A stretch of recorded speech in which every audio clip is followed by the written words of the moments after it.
Impulse and collision. हाँ, chapter का नाम डालो, सिस्टम ऑफ पार्टिकल का सेकंड पार्ट है। वो टॉपिक लिखवाया था मैंने, आज फिर से स्टार्ट कर रहा हूँ। चैप्टर का नाम है इम्पल्स एंड कॉलिजन। ठीक है, पहले इम्पल्स से स्टार्ट करते हैं, इसके थोड़े बहुत क्वेश्चन करते हैं, फिर आएंगे कॉलिजन पे, फिर आपकी होगी जिंदगी खराब। ठीक है, मजा आएगा। चलो, इम्पल्स क्या होता है बच्चों? इम्पल्स मैंने इसके बारे में डेफिनेशन वगैरह लिखवा दी थी आप लोगों को। क्या होता है? Change in momentum due to external force. क्या फॉर्मूला पढ़ा था? That is J is equal to delta P बोल सकते हैं। अच्छा एक बात बताओ, डेल्टा पी को क्या मैं P final minus P initial बोल सकता हूँ? और अगर इस पी इनिशियल को इधर चिपका दिया तो पी फाइनल क्या बचेगा मेरे पास? जे प्लस पी इनिशियल। तो एक तो इस रिलेशन को इस फॉर्म में याद रखना आप लोग। ठीक है, दूसरा बच्चों, जे को अपन और क्या लिख सकते हैं? एक तो मैंने बताया था J is equal to F delta T, याद है? और एक अपन ने बोला था J is equal to integration of F D T. तो एक्चुअली में ये रिलेशन ना जे की वैल्यू यहाँ पर उठाकर पुट कर दें तो दूसरा फॉर्म बनता है P final is equal to integration of F D T plus P initial. दूसरा रिलेशन आप एक ये, दूसरा ये, इस फॉर्म में याद रखो। और तीसरा area under F T curve, ये मोमेंटम होता है। एफ टी कर्व जो होता है ना बच्चों, एफ टी ग्राफ जो होगा, उसका जो भी एरिया होगा वो हमेशा आपको क्या देगा? इम्पल्स। ठीक है, तो ये तीन चीज़ें, बोलो क्लियर है? लिखना है, लिख लो as a formality. Chapter start हो रहा है तो अच्छा लगता है ना, कुछ तो लिखा हुआ रहे। सीधा ही क्वेश्चन से स्टार्ट करूँ, मज़ा नहीं आएगा।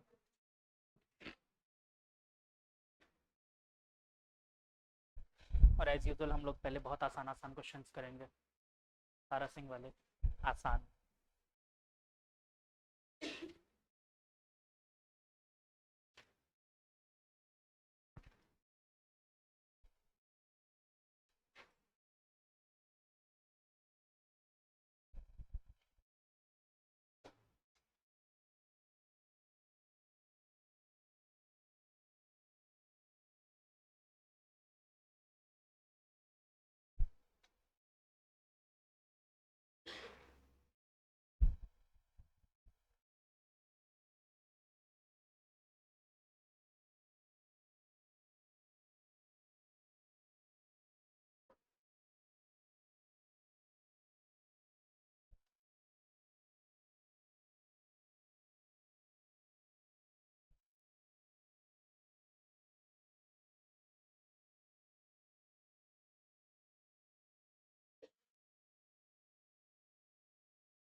बस सुडोकू, ब्रेन पजल, कभी ऐसा कोई गेम देखें? मैंने बोला भी था पहले, और गैस कर लेते। ग्राफ लिख लो कर्व की जगह, क्या फर्क पड़ता है? ये नोट्स आप खुद के लिए लिख रहे हो, ऐसा थोड़ी है कि मैं उसमें साइन करूंगा, गुड डालूंगा, स्टार दूंगा। है चल रहा है क्या अभी तक जीवन में वही? खुद के लिए लिख रहे हो? हाँ, बहुत सजा सजा के लिखो, अगर 10-12 साल तक पढ़ना है एक ही नोट्स को, सजा सजा के भी लिख सकते हो। किसने कहा आपसे? कुछ नहीं होता। साइकोलॉजिकल फैक्ट बताऊं आपको? जब भी नोट्स पढ़ रहे हो ना, ऐसे पेंसिल उठा के हाथ में रखा और काटते पीटते चला करो, जो पढ़ लिया काटा पीटा चलो, आगे बढ़ते जाओ। नोट्स की हकीकत यही होती है। और ये सच बता रहा हूँ, जब आप उसको काटोगे बार बार है ना, तो आपके दिमाग में एक साइकोलॉजी ये सेट होगी कि अभी हमें दोबारा देखने को नहीं मिलेगा। और उसके बाद वो चीज़ हमारे ब्रेन में सेट होगी कि हाँ इसको लास्ट टाइम देख लो अच्छे से, वरना ये चला जाएगा हमेशा के लिए।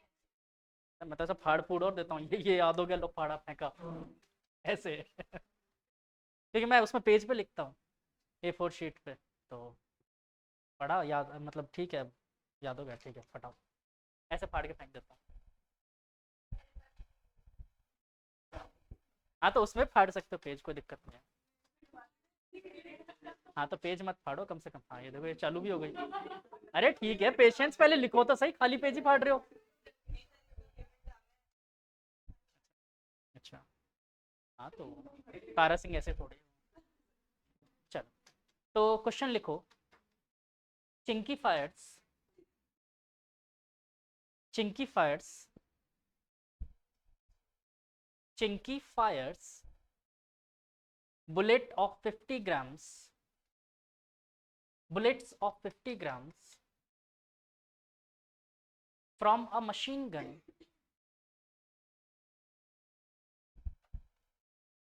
each at a speed of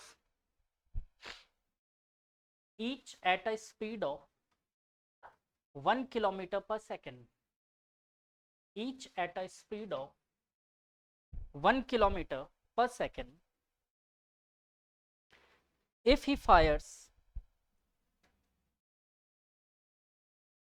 20 bullets in 4 seconds,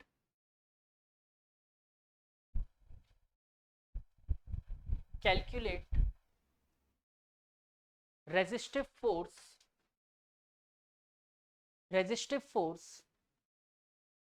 applied by the Chinki. अब ये समझ ही नहीं आएगा रेजिस्टिव फोर्स कहाँ से आ गया, क्या पूछ रहे हो सर. देखो एज यूजुअल किसी ने बुलेट तो शायद ही फायर किया होगा आप लोगों में से. वो दिवाली वाली नहीं, वो रियल वाली. करिए रियल वाली फायर. आपको दे दी थी हाथ में. अरे आपके बराबर का वजन है उसका. और रिकॉइल जानते हो कितना ज्यादा होता है, ऐसे पीछे उड़ते हुए जाओगे. हाँ 303 दिया होगा, मालूम है मेरे को. हाँ चलो, एनसीसी में होता बड़ा अच्छा है.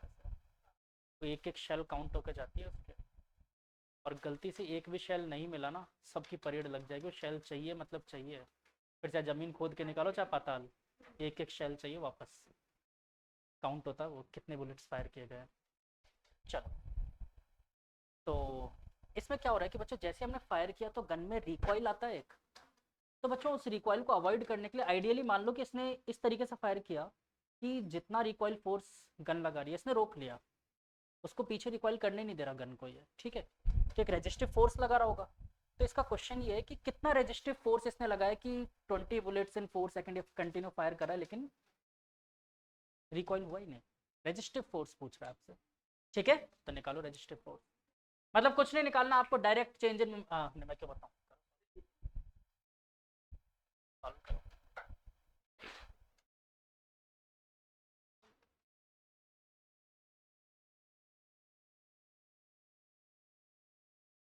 राजवंश जग रहे हो, सो रहे हो, सही सही बताओ. ईमानदारी हैं, पक्का ना, ईमानदारी से.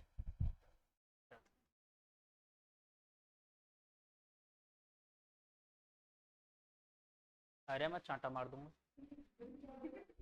क्या पढ़ रहे हो, हनुमान चालीसा पढ़ रहे हो. क्वेश्चन सॉल्व करो. सरस्वती माता को याद करने के समय पर हनुमान जी को याद कर रहे हो. इसको वही चाहिए.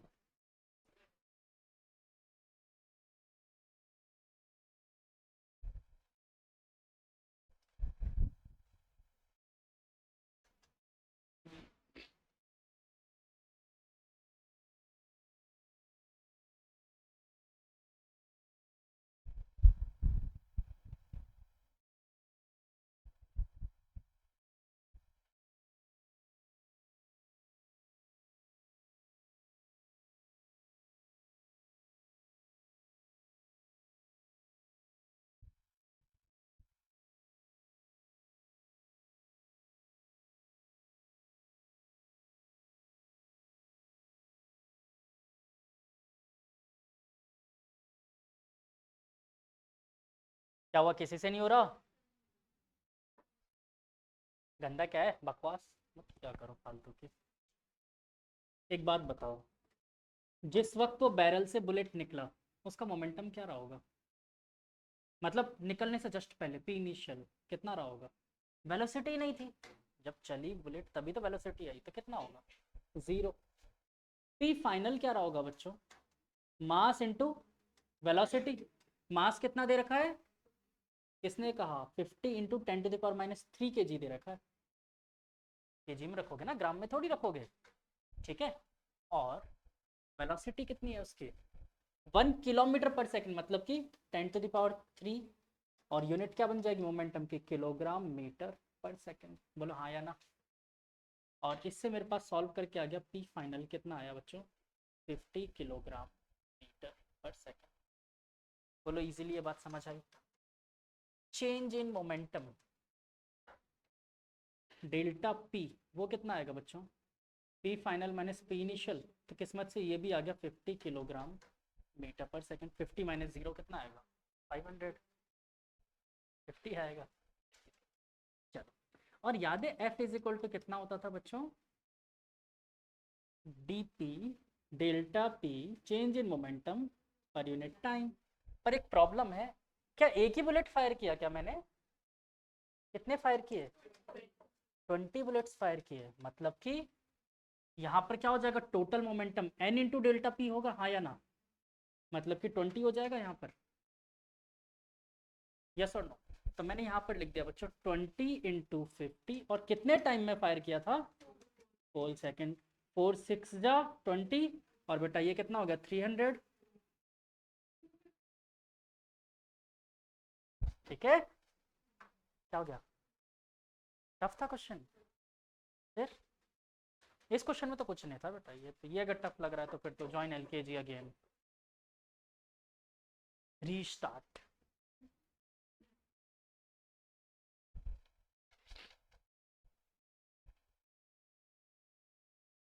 तो गौरांगी को भी समझ में आ गया ये क्वेश्चन?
हो गया।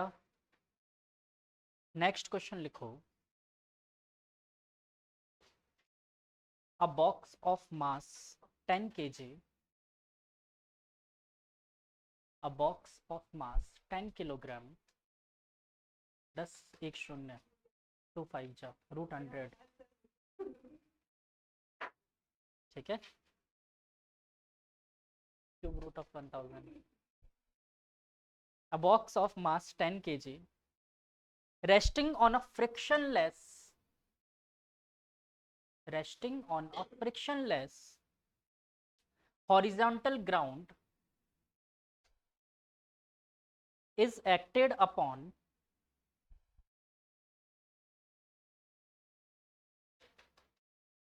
by a horizontal force F,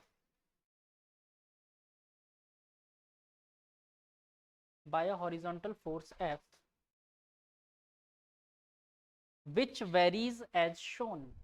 graph में बना कर दूंगा आपको, ठीक है? which varies as shown।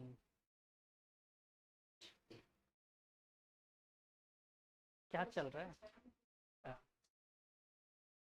Find speed of particle when force ceases to act। ceases मतलब जानते हो ना, सीज फायर जानते हो?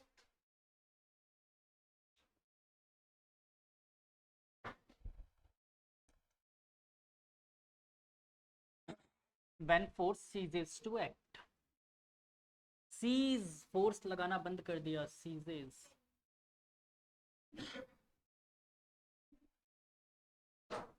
बॉटल दिया था ना इसको, है? ऐसे हाथ में पानी भरो, नाक डुबा के 5 मिनट तक ऑब्जर्व।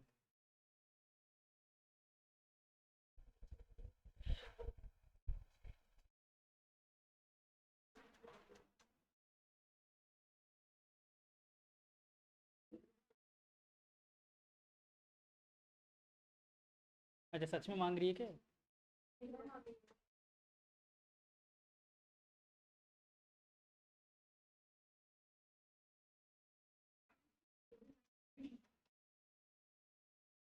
गुरु हो जा शुरू। चलो स्टार्ट।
कितना 1 ईयर, थोड़ा कैलकुलेशन मिस्टेक करिए तो मैं चेक करो। कर लिए सबने कोशिश? नहीं की, अभी बची है। कर लो।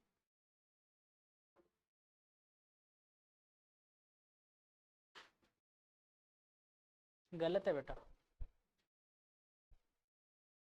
कृतिका को कह रहा हूँ।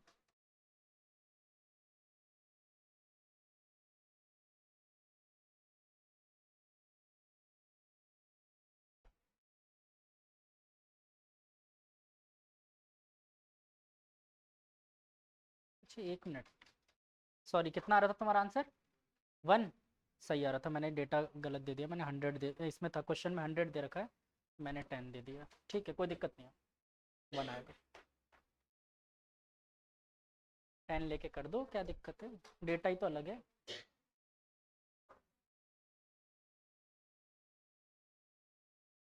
ठीक है 1 आ रहा है, 1 परफेक्ट। अरे चिंकी कर लो, क्या हो गया क्वेश्चन, जागो।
चलो मैं करूँ, अब नहीं दूंगा टाइम, कितनी देर से टाइम दे दिया।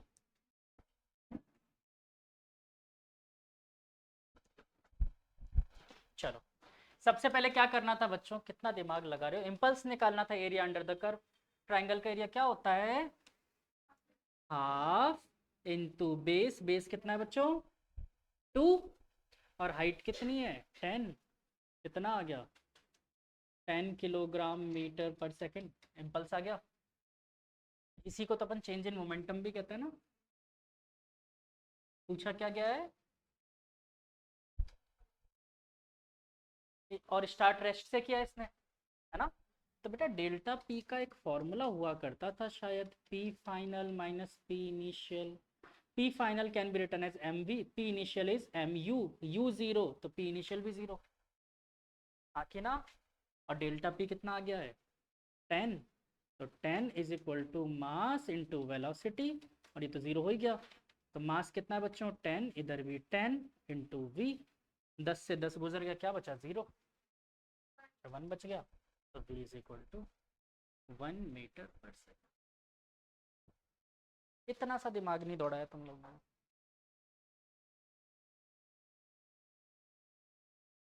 इस क्वेश्चन में तो क्या था समझने का, फाइनल वेलोसिटी तो पूछी थी, इनिशियली रेस्ट से स्टार्ट किया, फाइनली जीरो हो गया।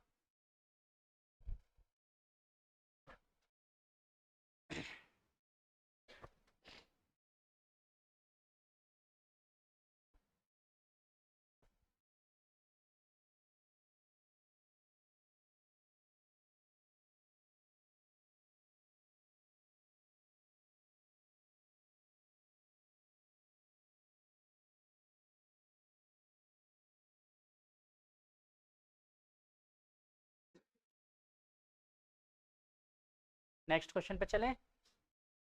हाँ बेटा गौरांगी, बैटर बोलूँ या बैट्समैन?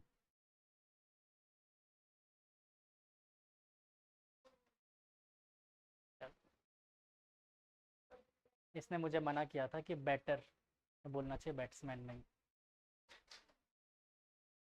मुझे याद रहता है, प्रॉब्लम यही तो।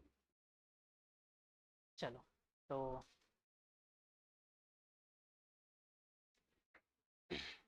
अब बॉल, क्वेश्चन लिखना है छाप रहे हो भाई, छाप रहे हो, अच्छा लिखो।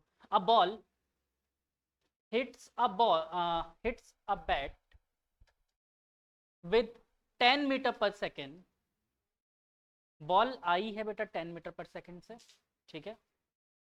Batter batter hits the ball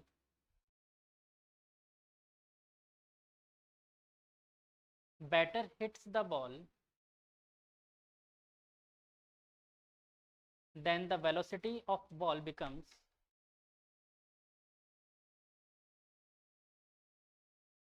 25 metre per second. 25 metre, 625 का root, 25 metre per second eight 625 का रूट 25 ही होता है ना, ठीक।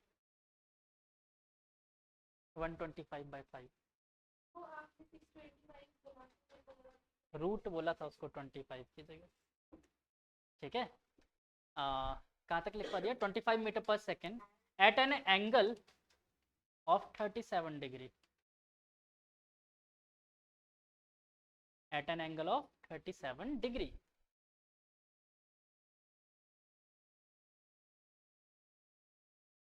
ठीक है। फाइंड फाइंड ABCD करके लिखना शुरू कर दो, डायग्राम भी बनाकर दे दूंगा इसमें मैं, ठीक है। चल तो A फॉर एप्पल में लिखो, find the average force exerted by the bat, find the average force exerted by the bat if duration of impact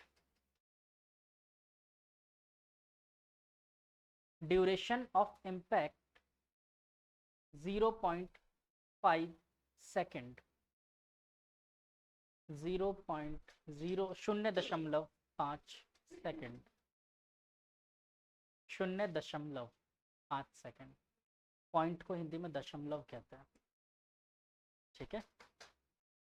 point की भी डिस्कवरी इंडिया में हुई थी, तो दशमलव को इंग्लिश में पॉइंट कहते हैं।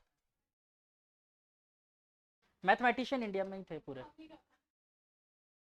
हम लोगों ने क्या है कि दूसरी चीज़ों को ज़्यादा अच्छे से एक्सेप्ट करना शुरू कर दिया, हम लोग अपनी पावर पहचानते ही नहीं, हम लोग के सुपर हीरो कौन बन गए अब। हाँ, हम लोग के सुपर हीरो, मैं खुद की बात करता हूँ, दूसरों की क्या करूँ। थैनोस मेरा सुपर हीरो। हाँ, किसी का हैरी पॉटर, किसी का क्या, लेकिन हम सब भूल गए कि हमारे सुपर हीरो, इन लोगों, ये लोग क्या रियल में एग्जिस्ट करते हैं?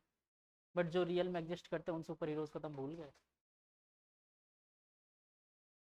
मैं बात कर रहा हूँ आपके शास्त्रों की, लाइक रामायण महाभारत। दो वो थे मेन सुपर हीरोज।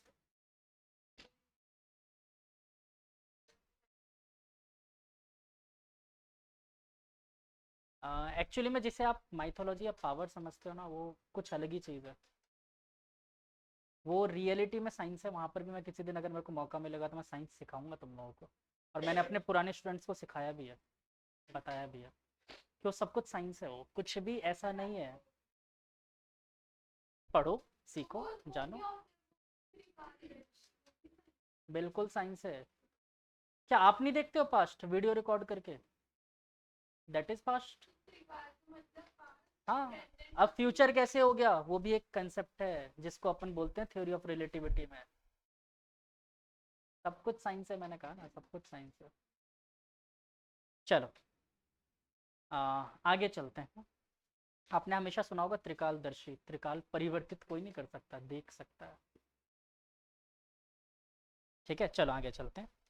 सेकंड, इसका B part, same language, time बदल गया, 0.05 सेकेंड, 0.05 सेकेंड। सी वाले पार्ट में 0.005 सेकेंड। डी वाले पार्ट में what do you conclude, what do you conclude for impulse.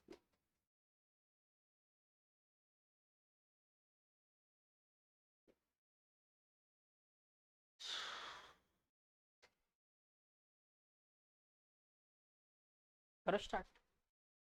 Diagram दे दूं? चलो, ऐसा कुछ खास है नहीं डायग्राम।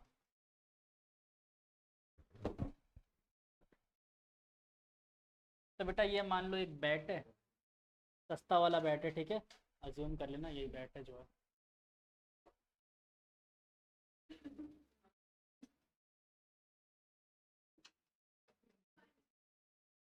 लग रहा है बैट जैसा? लग रहा है, ठीक है, नहीं लग रहा चलो ठीक है। यहाँ से बॉल आई। अच्छा, इस बॉल का मास वास कुछ दे रखा था? नहीं दे रखा, चलो, नहीं दे रखा तो जरूरत नहीं है। 10 मीटर पर सेकंड से आई है इधर की तरफ, मैं दे देता हूँ, मास होगा मेरे हिसाब से, और इस बॉल को हिट कर दिया इधर की तरफ एट एन एंगल 37 डिग्री और 25 मीटर पर सेकंड से। इसका मास भी होना चाहिए मेरे हिसाब से, मैं दे देता हूँ 200 ग्राम। अरे क्या कर रहे हो, बाद में कर लेना बेटा कबाड़ी वाला काम। 200 ग्राम। वो बॉटल जमा कर रही है, प्लास्टिक काम आएगा।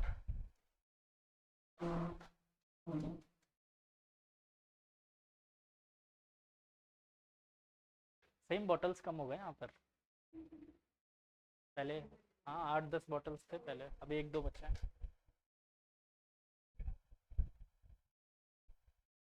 इन दोनों में से जिसने भी घपला किया हो।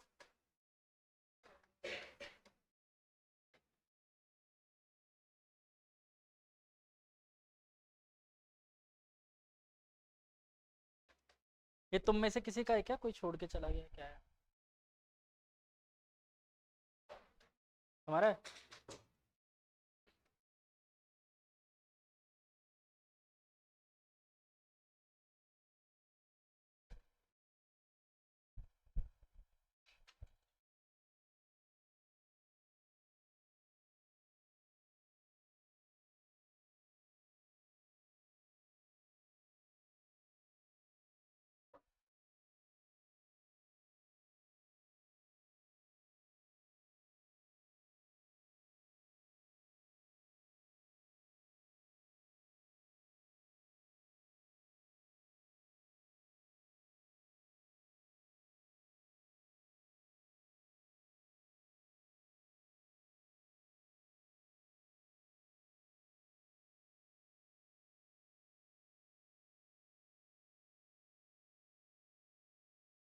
अच्छा, आप लोगों में से कोई शाहजहां के बारे में जानता है कुछ?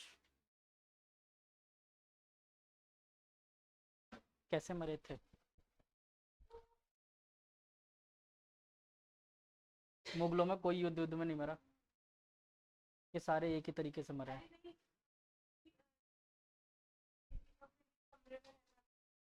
ऐसा कुछ नहीं, इसके बेटे ने इसको जेल में डाल दिया था, और जेल में तड़प तड़प के मरा था औरंगजेब ने।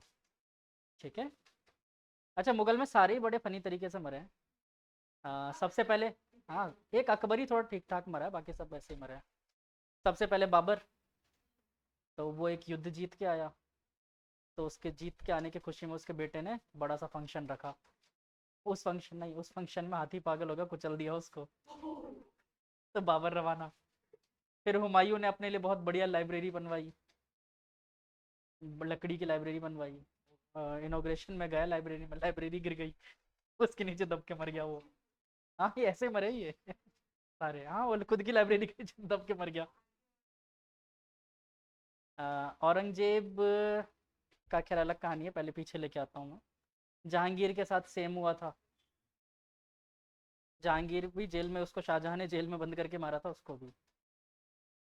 हाँ, तो औरंगजेब भी फादर ही था शाहजहां का, मतलब औरंगजेब बेटा था, तो उसने भी उसको ऐसे ही मारा था। तो ये मैं अभी क्यों बता रहा हूँ ये बात, क्योंकि लास्ट टाइम पे जब शाहजहां था ना जेल में, तो उसने अपने बेटे को एक लेटर लिखा था कि वो क्या, उसके लिए फिक्स कर रखा था कि उसको एक टाइम खाना और एक छोटी मटकी में पानी देता था उसको बस। तो उसने उसको लेटर लिखा कि मेरे मटके में छेद हो रखा है और गर्मी ज़्यादा है, तो इसमें हाफ पानी, हाफ मटका ही पानी आता है, तो कम से कम एक मटका पानी भेज दो ताकि मैं सरवाइव कर सकूं। तो शाहजहां ने उसको, सॉरी, औरंगजेब ने रिप्लाई किया, तेरे को जिंदा छोड़ दिया, इतना ही बहुत है, जो मिल रहा है उसको पी ले। ये उसने रिप्लाई किया अपने फादर को। तो शाहजहां ने क्या रिप्लाई किया है कि तुझसे बेटर तो हम लोग जिस देश में आके रह रहे हैं ना, वहाँ के लोग हैं। और वो क्यों बोला उन्होंने ऐसा, क्योंकि तू अपने जिंदा पिता को पानी नहीं दे पा रहा, और ये पूरे एक महीने श्राद्ध में अपने मरे हुए पूर्वजों को भी पानी पिलाता है। कम से कम इनकी संस्कृति से सीख लेता कुछ। इसलिए बता रहा हूँ संस्कृति की बात। नहीं नहीं, ये संस्कृति की बात वैसे बता रहा हूँ, ये हिंदुस्तान का कल्चर है, भारत का कल्चर। श्राद्ध ही मैं एक चीज नहीं कहना चाहता हूँ, ये दिमाग का विकास होना, कल्चर, अपनापन। हम लोग, आप आज भी आपके घर में देखते होगे, जैसे खाना बनता है तो पहली रोटी गाय की निकलती निकलती है। क्यों निकल रही है? नेचर लवर हमसे ज्यादा कोई है क्या? बट हमें क्या बताया जाता है, हम लोग ही बर्बाद कर रहे हैं सब, और सच में कर भी रहे हैं आज के टाइम में। हम लोग लास्ट रोटी आज भी कुत्तों के लिए बनाते हैं, डॉग के लिए लास्ट रोटी बनाते हैं ना, रखा जाता है। जब गेहूं का अनाज फसल कटी जाती है तो उसमें से कुछ हिस्सा निकाल के चिड़िया के लिए डाल दिया जाता है। नेचर में सबका ध्यान रखते हैं हम लोग, लेकिन हम लोग ही बेवकूफ़ हैं। और ये आप लोगों के दिमाग में सेट कर दिया जाता है। अभी बताऊंगा कैसे फॉरेनर्स हमारे दिमाग के साथ खेलते हैं।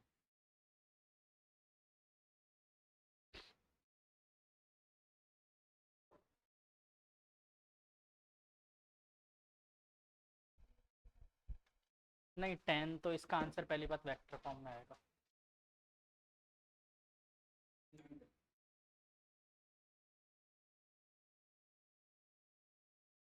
फोर्स पूछा है ना मैंने, फोर्स पूछा है तुमसे। हाँ। अच्छा, उसका आंसर बता रहे थे क्या तुम?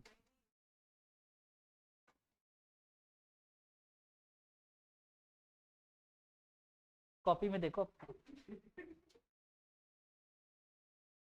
एकदम नजरें टिका के बैठे, और मैं फिर बता दूं उसका आंसर गलत आएगा, मेरी गारंटी है, लो गलत आ रहा है। गलत है, प्रति का आंसर गलत है। आज आपने दवाई नहीं पी सही आंसर वाली।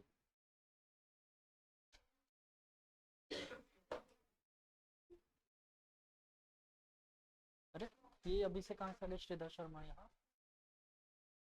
श्रीधर 10th क्लास मैथ्स, 4 बार हो रहे हैं।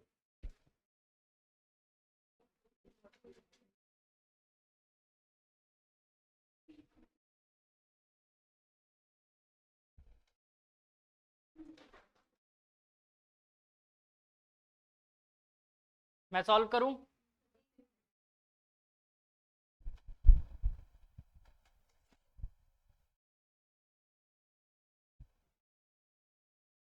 अच्छा, वास्को डी गामा ने भारत की खोज की थी, सबको पता है? वास्को डी गामा ने तो भारत को ढूंढा था, उससे पहले भारत थोड़ी एग्जिस्ट करता रहा होगा। तो फिर तो हम लोग इसको गलत समझते हैं। उसने भारत को नहीं ढूंढा था, उसने भारत का सी रूट ढूंढा था, समुद्र से रास्ता। ठीक है। और क्यों ढूंढा था, कभी ये पढ़ा है?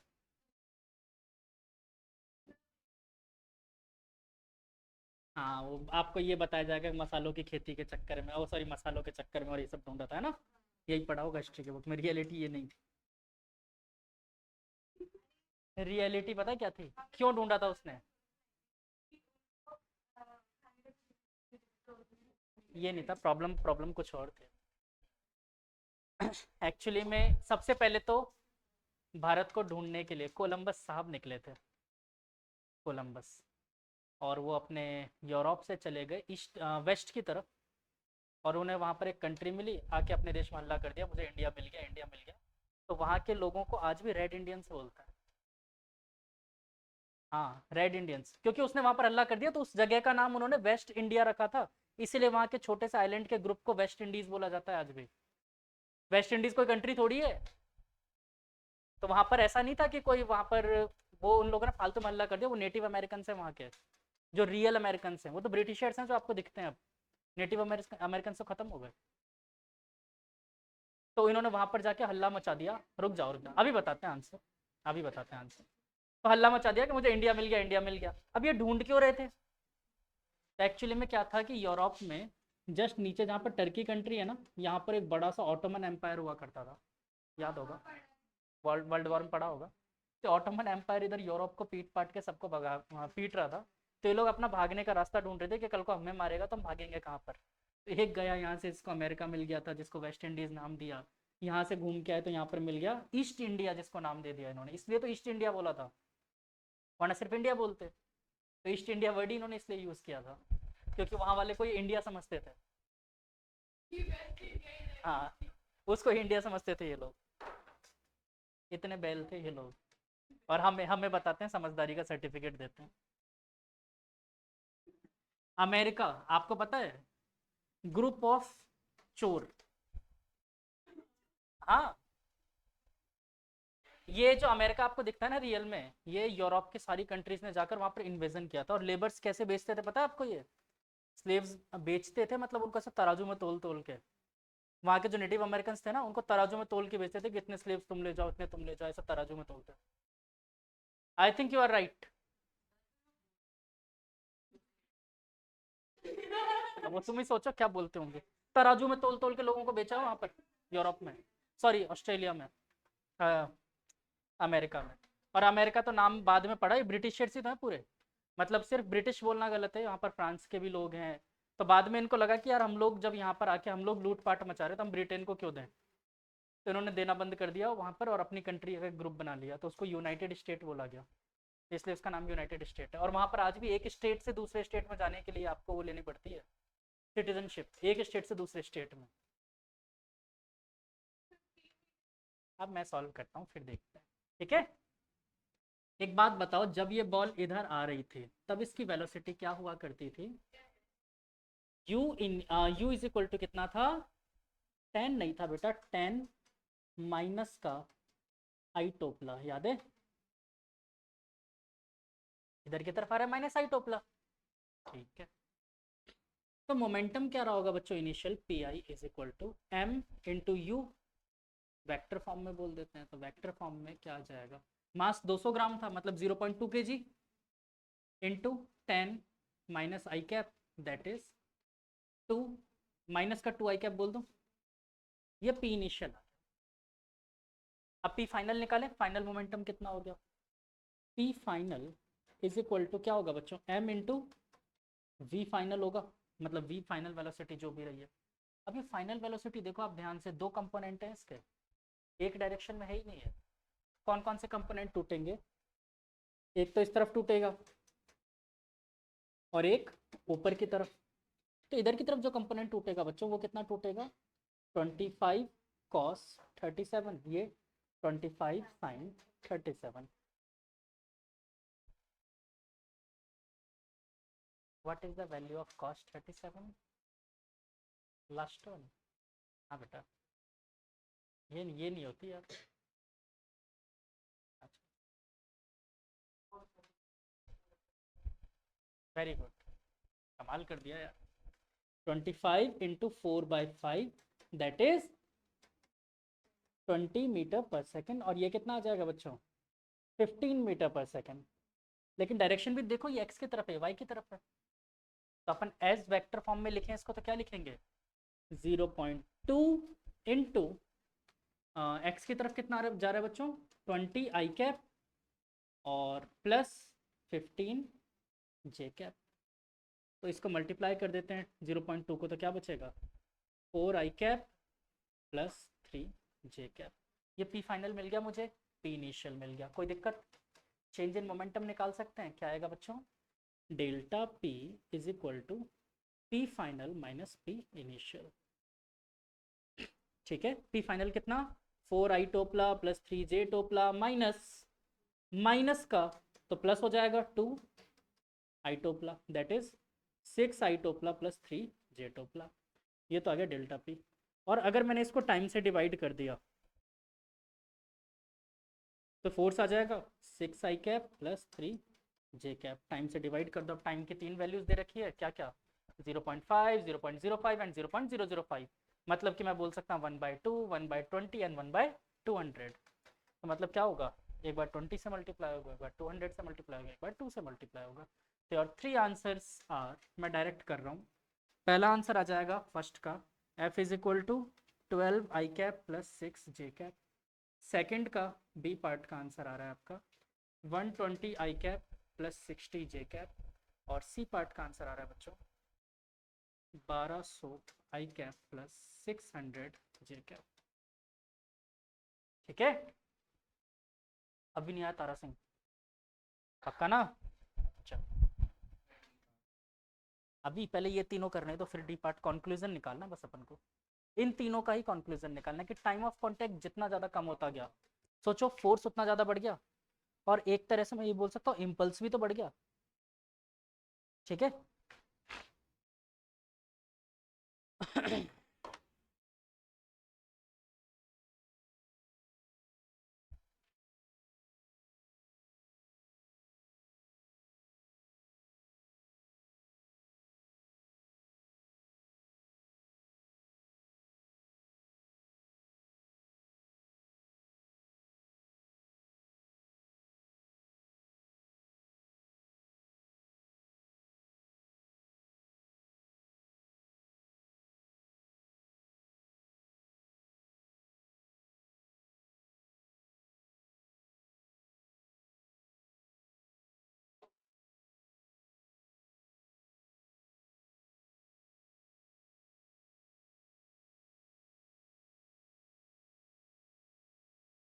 कुछ एक क्वेश्चन अब आसान वाले मेरी तरफ से।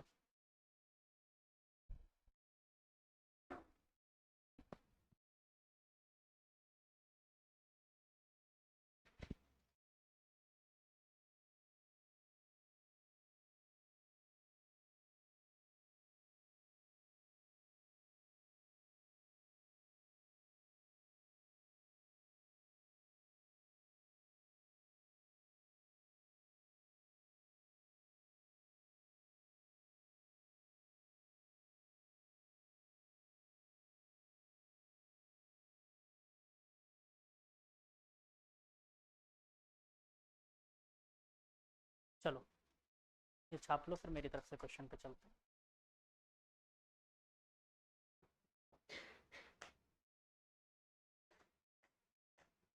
अच्छा, अब लास्ट पार्ट जो आपसे पूछ रहा है, वो पूछ रहा है फोर्स पे क्या इफेक्ट पड़ रहा है टाइम की वजह से। तो टाइम जितना ज़्यादा कम हो रहा है टाइम ऑफ कांटेक्ट, फोर्स उतना ज़्यादा हो रहा है। और इम्पल्स पे क्या इफेक्ट पड़ रहा है? इम्पल्स पे कोई इफेक्ट नहीं पड़ रहा। चेंज इन मोमेंटम ही तो होता है इम्पल्स। चेंज इन मोमेंटम तो हर जगह सेम है। बोलो, तीनों केस में change in momentum delta P तो सेम आ रहा है ना तीनों केस में? टाइम से इंडिपेंडेंट जा रहा है ना? नहीं समझ रहे?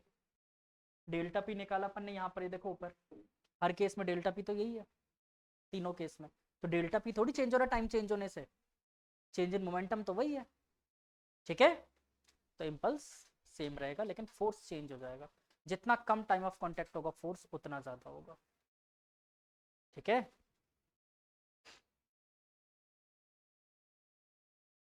इस चीज़ को आप ऐसे भी समझ सकते हो, मैंने जितनी तेज बैट घुमा के शॉट मारा है टाइम ऑफ कांटेक्ट उतना ही कम होगा।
डन, लिखवाओ एक क्वेश्चन मेरी तरफ से, चलो लिखो। A ball is thrown, a ball is thrown up, क्या मांग रहे हो, ये सब भी काम करते हो पेन चुराने का।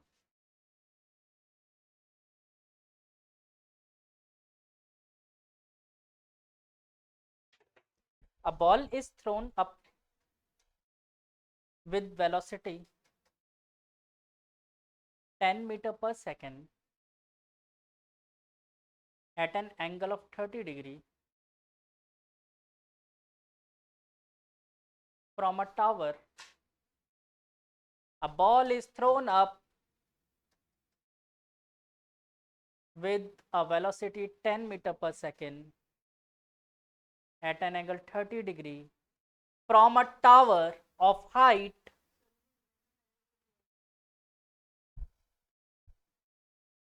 80 meter root of 6400, 80 meter. What is its change in momentum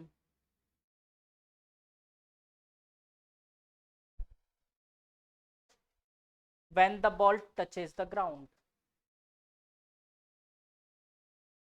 आसान सा क्वेश्चन है, जल्दी कर दो फटाफट।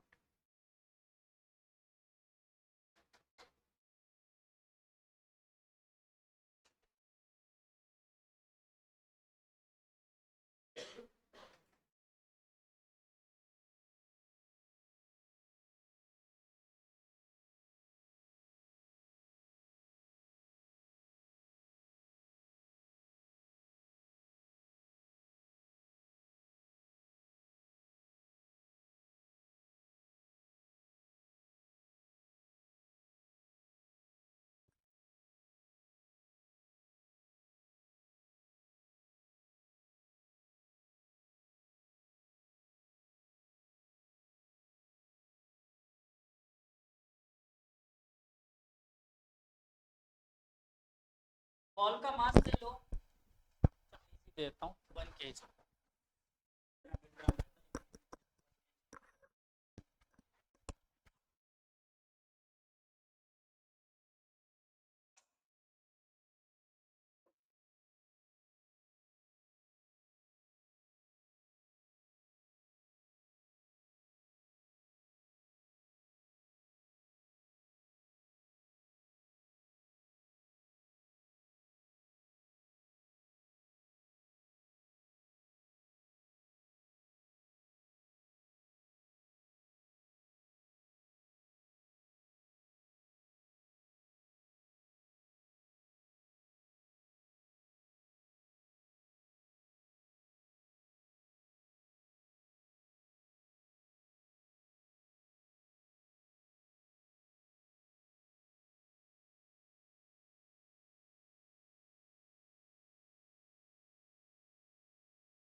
सिंपल प्रोजेक्टाइल का क्वेश्चन, फाइनल वेलोसिटी निकालो और आगे खत्म।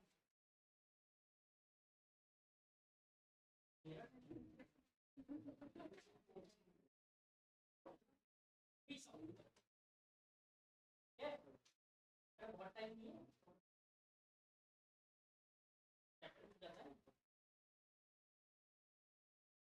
रोटेशन का क्वेश्चन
इसका मतलब प्रोजेक्टाइल मूव है ना सर।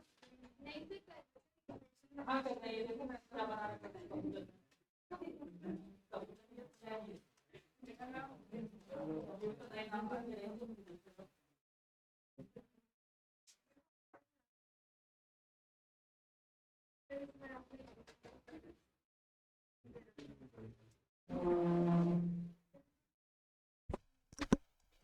प्रोजेक्टाइल में ऐसे क्वेश्चन करते थे हम लोग, शायद याद हो तो। कहीं कोई टाइम नहीं देता था, मैं कुछ नहीं देता था, सारे सारे बैल हो गए हो।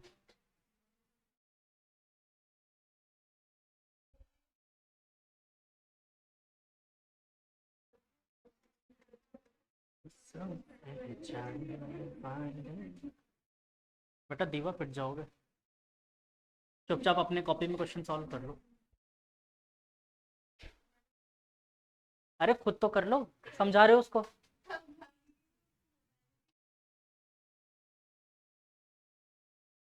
अजीब अजीब सुपर पावर्स हैं तुम लोगों को।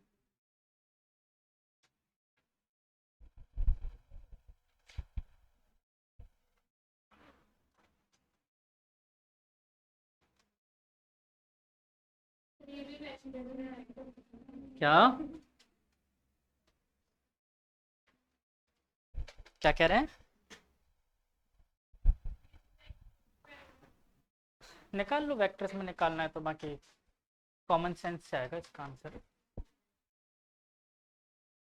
तुम लोग पूरी मेहनत करोगे फिर मैं बताऊंगा, हाँ याद दिलाऊंगा। 50 आ रहा है, मुझे नहीं पता, हो सकता है सही आ रहा हो। 15 क्या आ रहा है? रोटी या सब्जी या नमकीन क्या?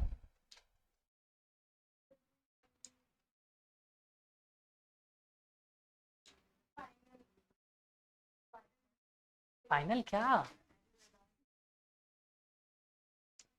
निकाला क्या है ना, यूनिट बता रहे हो? हो सकता है, मुझे क्या पता, मैंने पूछा तो मोमेंटम में चेंज है।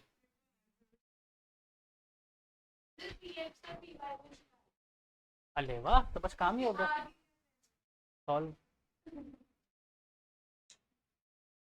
ये भी को पूछने की बात है।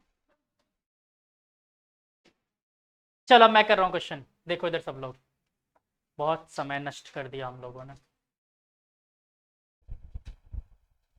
तो ये एक टावर था, इस पे से एक बॉल फेंकी गई एट एन एंगल 30 डिग्री और वेलोसिटी 10 मीटर पर सेकेंड। और ये बॉल कुछ ना कुछ ऐसे जाकर यहाँ आ रही होगी, है ना, प्रोजेक्टाइल पाथ पे आ रही होगी, यस और नो। तो बेटा वेलोसिटी दो डायरेक्शन में, यहाँ पर भी दो डायरेक्शन में होगी, एक्स और वाई में। लेकिन मुझे एक बात सोच के बताओ, क्या एक्स डायरेक्शन में कोई एक्सटर्नल फोर्स लगता है? तो क्या कभी वेलोसिटी चेंज होती है? तो क्या कभी मोमेंटम में चेंज होगा?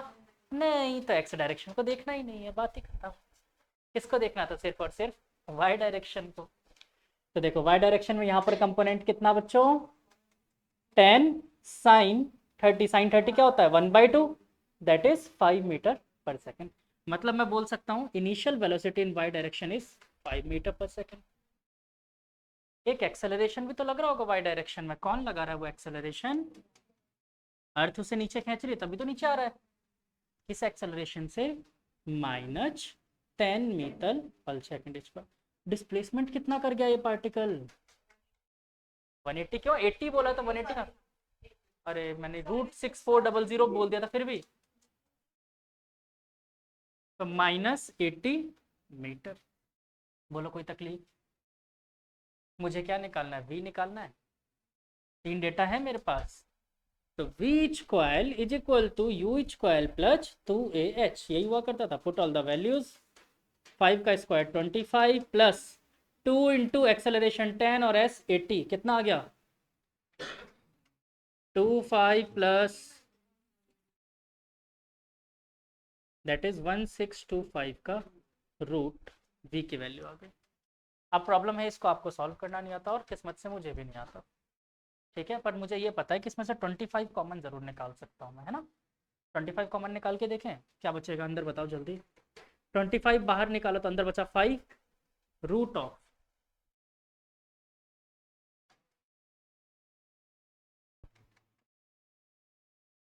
6 और फिर बचा 125 5 √65। अगर 13×5 = 65, कुछ नहीं हो सकता। Metre per second, 5 √65 metre per second. Change in momentum पूछा था, क्या हो जाएगा बच्चों? Change in momentum delta P is equal to mass, क्योंकि मास तो चेंज हुआ नहीं, वेलोसिटी कितनी चेंज हुई है? v minus you. सॉल्व कर दो, आंसर निकाल लो और एंजॉय करो। आ गया था ये? तो क्यों शर्मा रहे थे बालिका बोलने में? आपका भी तो आ गया था आंसर, बोला क्यों नहीं फिर?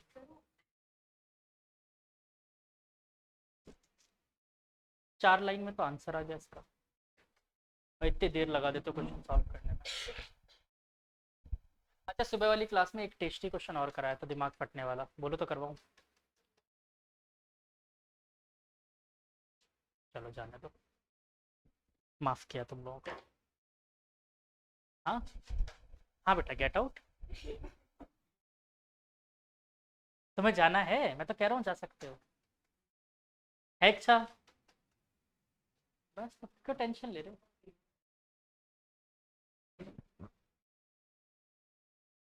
सेम आया है सर, वेरी गुड बेटा, वेरी गुड वेरी गुड। चलो तो बालकों, नेक्स्ट टॉपिक की तरफ चलते हैं। लिखो कॉलिजन। इम्पल्स खत्म, हाँ इम्पल्स खत्म होता है यहीं पर। कुछ एक्स्ट्रा चीज़ें हैं, वो एडवांस टॉपिक करवाना, मौका हाथ लगेगा तो करेंगे, ठीक है।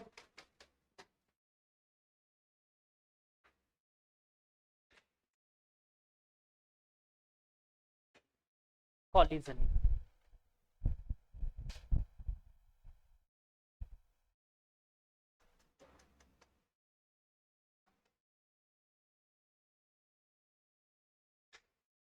आप लोगों में से कितने लोग ऐसे हैं जिन्होंने कभी कैरम बोर्ड नहीं खेला?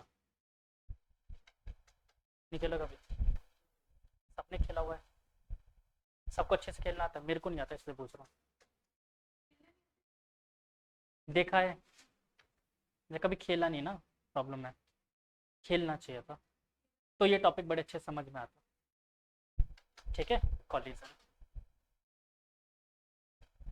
वो तो खैर कभी तुम लोगों ने की उम्र में देखा ही नहीं होगा। कंचिया कभी खेली है? वो आता है? खेली हुई है तुम लोगों ने? अरे मैंने नहीं खेली कभी, मेरे टाइम से पहले वो चीजें खत्म हो गई थी। तुम लोगों ने कैसे खेल लिया? पापा खेल रहे थे? मुझे तो एक्चुअली में वो कंचे तो थी मेरे पास, क्योंकि वो फैक्ट्री में बनती थी तो मामा जी ले आते थे अक्सर। पर वो मेरे को कभी खेलना ही नहीं आया, उसको कैसे खेलते थे पता नहीं, कैसे पकड़ के खेलते थे।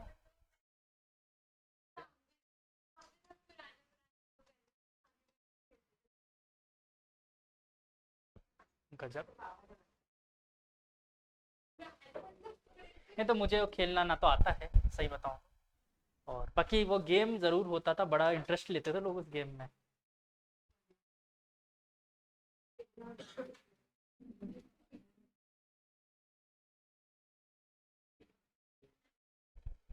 वो एक्चुअल में जिससे आप लोग कंचियां खेलते थे ना, वो छोटे छोटे बॉल, वो वेस्ट प्रोडक्ट होती थी वो वेस्ट होता था। एक्चुअली में क्या होता है, फैक्ट्रीज में जो आपकी बुक्स वगैरह प्रिंट होती है ना, तो ये प्रिंट करने के लिए मेटल प्लेट्स पे पहले मैटर को लिखा जाता है, फिर उस पे से इंक लगा के पेज को कंटिन्यूस पास किया जाता है। तब मेटल, अब ये एक बार बुक छप गई, तब उस प्लेट का क्या करना है, वेस्ट हो जाएगा प्लेट।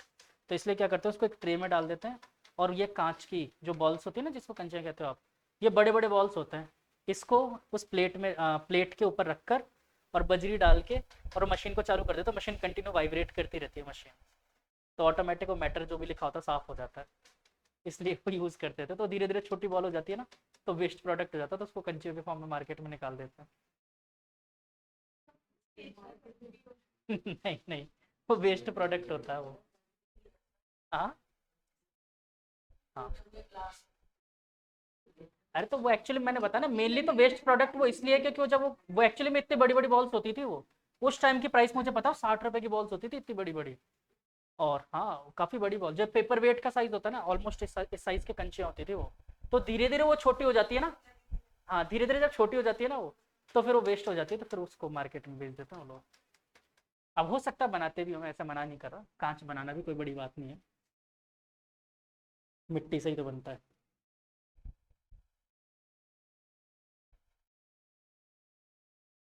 देखो कॉलिजन अपन दो तरीके से सीखेंगे, एक तो कॉलिजन होता कैसे है, पहली चीज। और दूसरी चीज कॉलिजन, कॉलिजन के टाइप्स क्या क्या होते हैं, ठीक है। तो पहले तो कॉलिजन कहता किसे है, क्या होता है कॉलिजन। हाँ, कोलाइड करे मतलब भिड़ जाए। देखो सबसे पहली बात दिमाग से निकाल देना, कॉलिजन का मतलब कोलाइड करना होता है, बिल्कुल नहीं होता। ठीक है। लाइक मान लो मैं आपसे पूछता हूँ, और खुद अभी अपनी बात से पलट जाओगे आप लोग। ये एक मैग्नेट है, उसका नॉर्थ पोल है, ठीक है। यहाँ पर एक दूसरा मैग्नेट रखा हुआ था, मैंने इसको यहाँ से ऐसे कैरम की तरह से पुश किया, ये नॉर्थ पोल इसके पास जाएगा, क्या इसको टच करेगा, टच करने से पहले दूसरा वाला भाग जाएगा। तो क्या ये कॉलिजन है, कॉलिजन है, लेकिन कॉलिजन है लेकिन कोलाइड नहीं है। कोलाइड नहीं हुआ, देखो एक दूसरे को टच नहीं किया इन्होंने, तो कोलाइड नहीं है। कॉलिजन क्यों है बेटा, कॉलिजन इसलिए है क्योंकि ये अपना मोमेंटम इसके अंदर ट्रांसफर कर रहा है। तो कभी भी ट्रांसफर ऑफ मोमेंटम कहीं पर एग्जिस्ट करता है तो इसका मतलब कॉलिजन है। लेकिन कोलाइड का मतलब तो फिजिकली भिड़ना ही होता है। तो क्या यहाँ पर टच हुए थे दोनों पार्टिकल, नहीं, लेकिन मोमेंटम का ट्रांसफर फिर भी हो गया। तो जरूरी नहीं है कॉलिजन में कोलाइड होना, ठीक है। बट आपके पास जितने भी केस आएंगे 12th से पहले, वो सारे केस कोलाइड वाले ही आएंगे, ठीक है। 12th क्लास में जब एटॉमिक स्ट्रक्चर आएगा ना, तब वहां पर आएगा कॉलिजन वाला, कि मतलब कॉलिजन तो होगा लेकिन कोलाइड नहीं होगा, ठीक है। तो वहां पर ये चीज बताऊंगा मैं आपको, क्लियर है। तो कॉलिजन का मतलब समझ गए क्या होता है, transfer of momentum, may be positive may be negative, कुछ भी हो सकता है, वो मुझे नहीं पता। तो लिखो पहली चीज, कॉलिजन मतलब क्या है, simple, transfer of momentum between two bodies, simple सी लैंग्वेज, बात खत्म।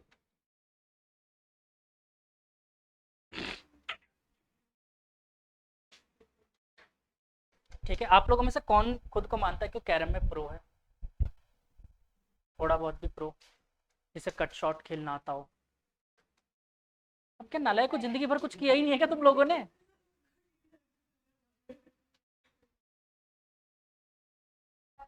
हाँ तो लिख, हाँ बस ताश के बारे में बता सकते हो। वो जब मैथ्स वाले सर पूछेंगे ना प्रोबेबिलिटी में, तब बोलोगे कि नहीं सर हमें तो वो आता है, कैरम आता है। मैं दूसरी बार ऐसे बच्चों से डील कर रहा हूँ अपनी लाइफ में। एक बार एक और बच्चा मिला था मुझे, उसको मैं थर्मोडायनेमिक्स पढ़ा रहा हूँ। मैं पूछा कभी पानी गर्म किया है? नहीं सर। नहीं किया तो निकल जा क्लास से बाहर। जिंदगी में किया क्या है आपने? कभी बाइक चलाई है? नहीं सर। उसने जिंदगी में कुछ किया ही नहीं है। पढ़ के कर क्या रहा है वो? क्यों पढ़ रहा है? उससे मैं ये पूछूं ना पढ़ाई किया? नहीं सर। तो यही आपका चल रहा है, कैरम खेला है? नहीं सर। करते क्या थे जिंदगी में? क्या क्या किया अपने जीवन में? कुछ ऐसा अचीवमेंट? अच्छा, घर पे एक वॉल ऑफ अचीवमेंट लगा रखा होगा जो कि खाली होगा, है ना? नहीं है? अच्छा, इस वजह से लगा ही नहीं कि कुछ है ही नहीं, मतलब इस वजह से नहीं, क्या वॉल नहीं है तो क्या अचीवमेंट करना?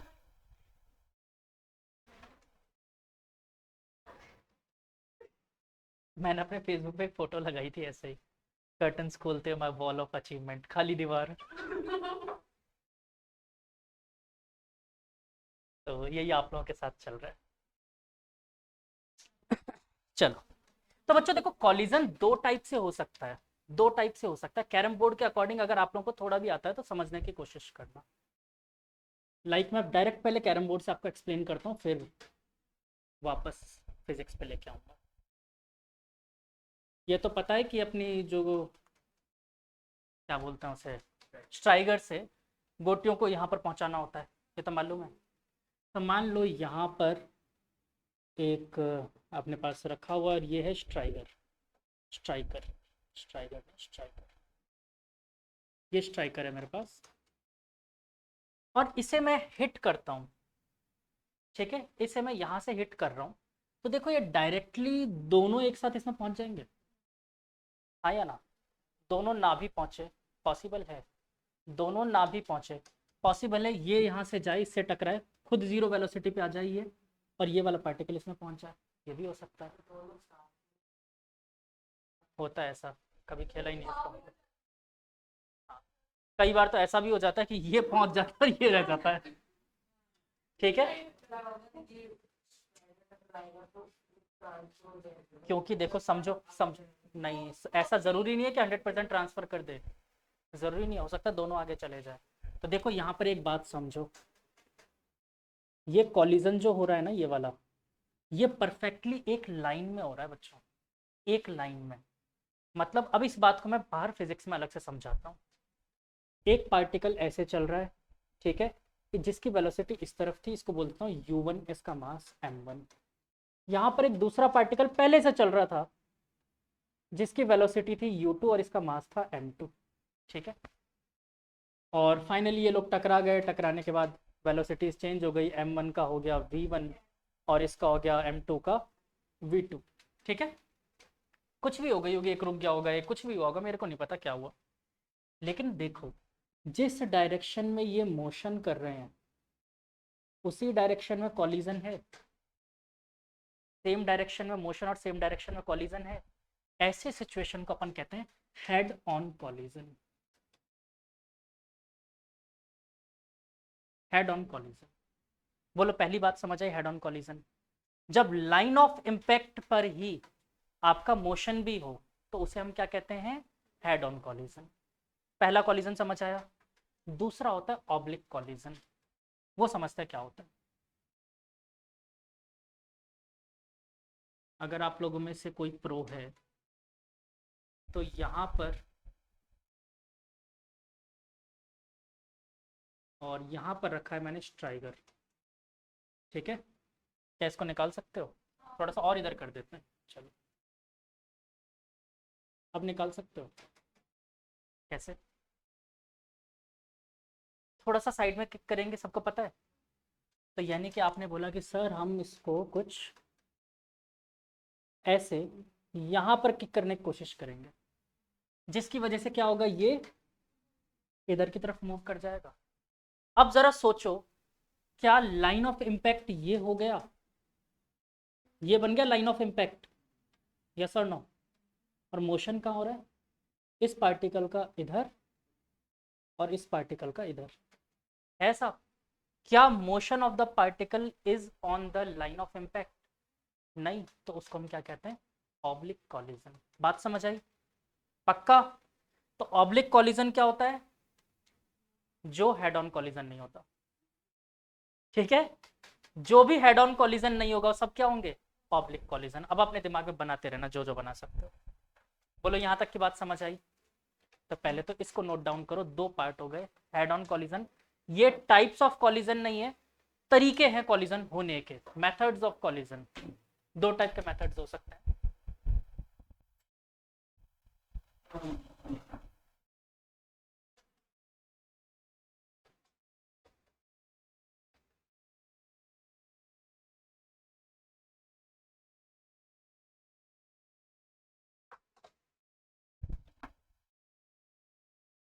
लोग परेशान हो रहे हो, सर्दी लग रही है किसको?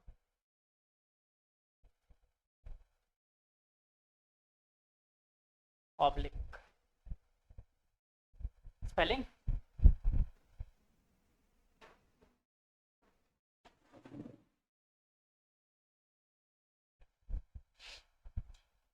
मैं सच बता रहा हूँ ईमानदारी से, मेरी स्पेलिंग्स खराब है, इसलिए मेरे से मत पूछा करो।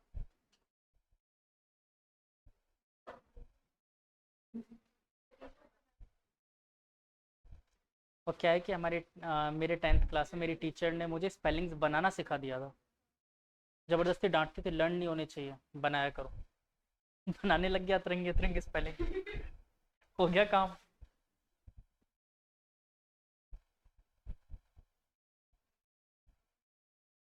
ठीक है थॉर।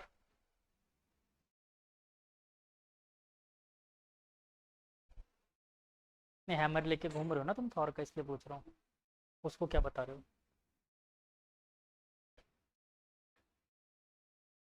ठीक है, बोलो बात समझ आई? अब जरा सा टाइप्स ऑफ कॉलिजन और देख लेते हैं।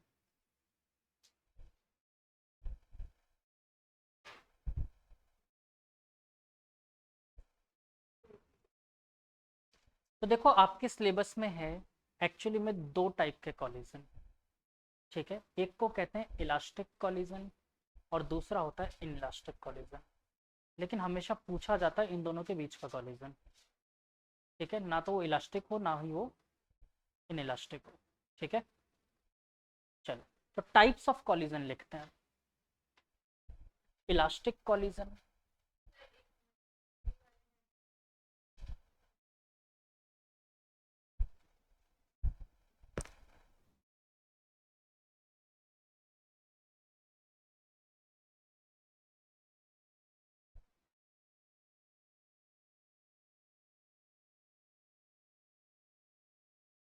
गर्मी लग रही है बालक?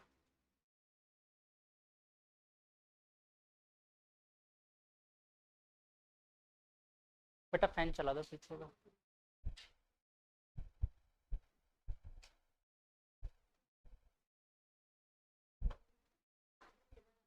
अच्छा फीवर आ रहा है? हाँ, इसका से बचना जरूरी, नहीं तो कल फिर फीवर आ जाएगा इसको। लिटरली अभी तक जितनी क्लास हुई उसमें 50% टाइम्स आपको फीवर रहा है ना?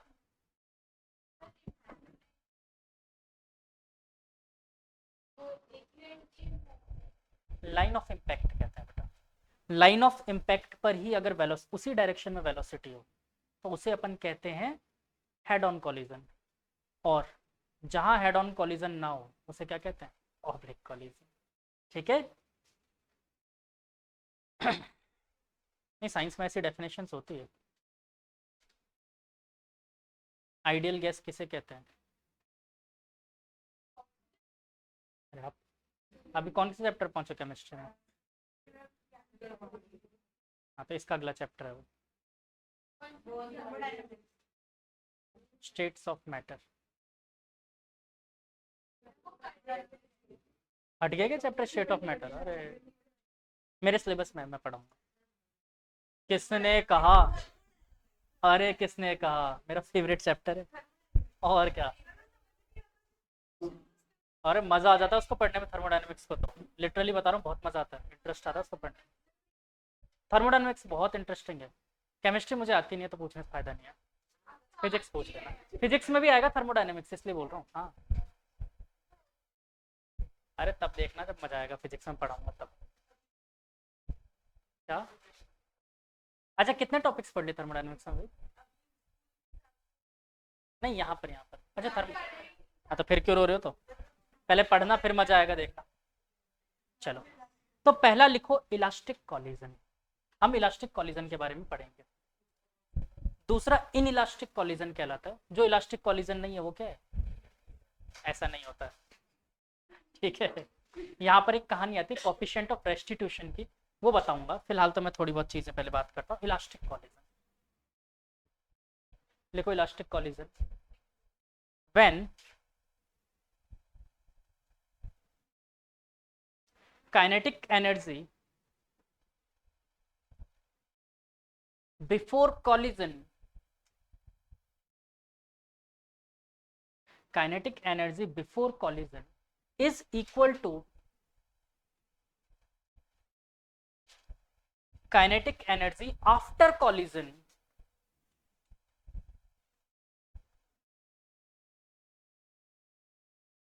Kinetic energy before collision is equal to kinetic energy after collision is known as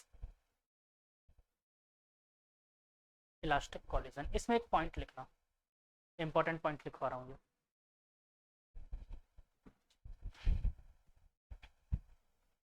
Kinetic energy at the time of collision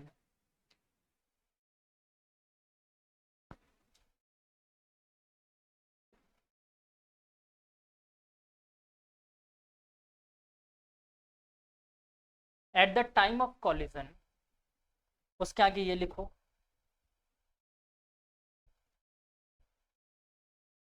ये at the time of collision को के ई बोल दिया मैंने, इक्वल टू के आई इक्वल टू के F. अब इस के ई को काट दो ऐसा, ठीक है। ये बेटा कॉलिजन के टाइम पे काइनेटिक एनर्जी इक्वल नहीं रहती, मतलब वहां पर क्या होता है, एनर्जी कंजर्व नहीं होती। कब? जब वो कोलाइड एक्चुअली में कर रहे हैं, ठीक है, उस वक्त काइनेटिक एनर्जी या एनर्जी कंजर्व नहीं रहती, ठीक है। बाकी उसके अलावा इनिशियल और फाइनल कंजर्व रहती। आगे बात समझ में? इसके आगे लिखो टू बी कंटिन्यूड।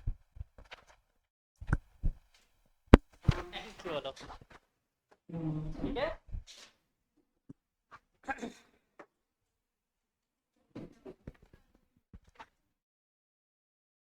आज की क्लास का पता नहीं चला?